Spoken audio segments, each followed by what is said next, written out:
the Piers Morgan show, he looked a bit puzzled or confused that, like he didn't know it kind of like happened, or there's no sense of somebody asking it happened, and it was just pathetic. And of course, George Galloway was on that show, and I thought George Galloway actually educated him on so much information that he was bamboozled. And there's a part in the debate where he was debating George Galloway, and he said to Piers Morgan, "At least you've got an earpiece telling you what to say. As for me, everything's by memory."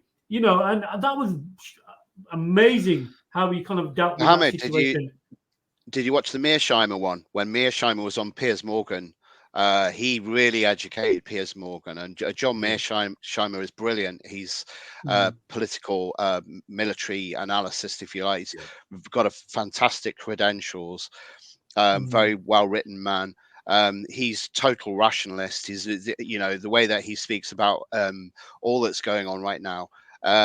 Piers Morgan he was just way ahead of Piers Morgan. You could see him being bemused by Piers Morgan's complete childlike naivety about some of the things that he's supposedly reporting on and interested in.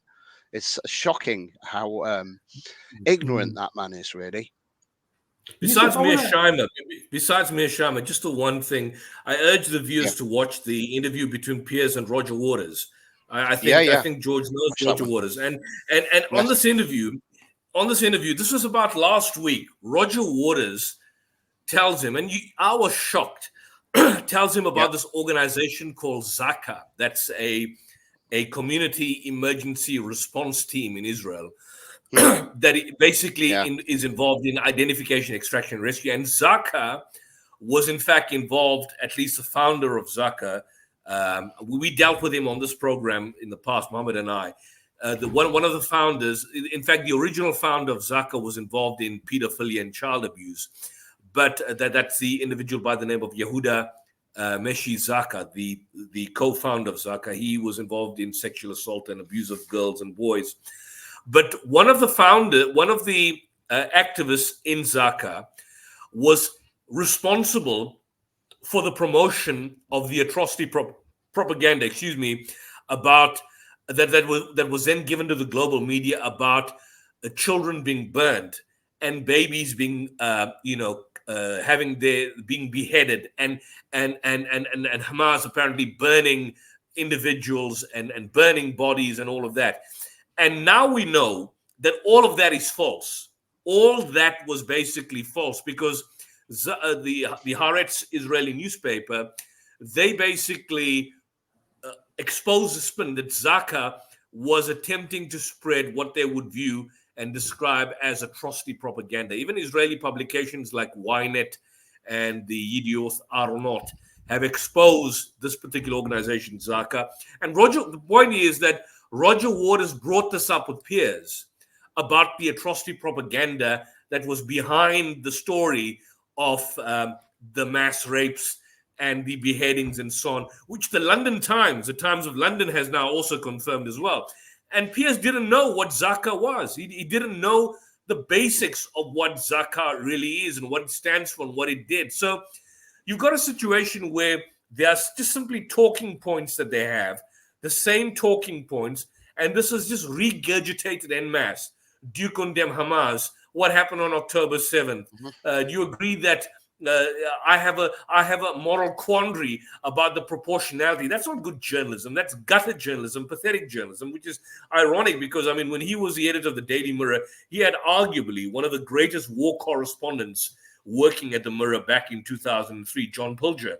And he is emblematic and reflective of the low level of mainstream corporate media in the world today, just like his boss, Rupert Murdoch. And this is the problem that we've got. So it's therefore platforms like this, South African Debate Initiative, the Coventry Faith Foundation, Your Workers' Party, are the people out there that need to get the information out there and expose the spin and the lies and the propaganda. Yeah. Because it's only by propaganda, and indeed the most vicious type of atrocity propaganda, that you can create a sort of desensitization in the minds of the masses, that when Palestinians are killed or butchered or murdered, people don't really care. I mean, it's similar to what happened in your country in the 50s. You know, in the 50s, there was the satirical portrayal of the Mau Mau in Kenya.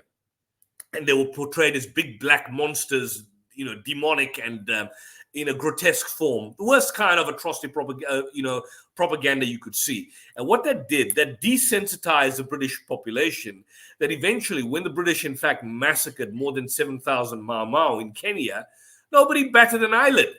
When Hitler and when he engaged in his sanguinary warfare and wholesale mass murder during the heights of the Second World War, this could only happen because of the desensitization process by virtue of the fact that you portray Jews as being vampires in society, economic vampires out to destroy society. So that level of demonization was necessary in order for Israel to do what it has done. Because what it has done now with the past 9 months, believe it or not, in fact surpasses the atrocities and mass murder that was committed during the Nakba. What many people are now commenting, people like Gideon Levi and Rashid Khalidi, and a lot of these,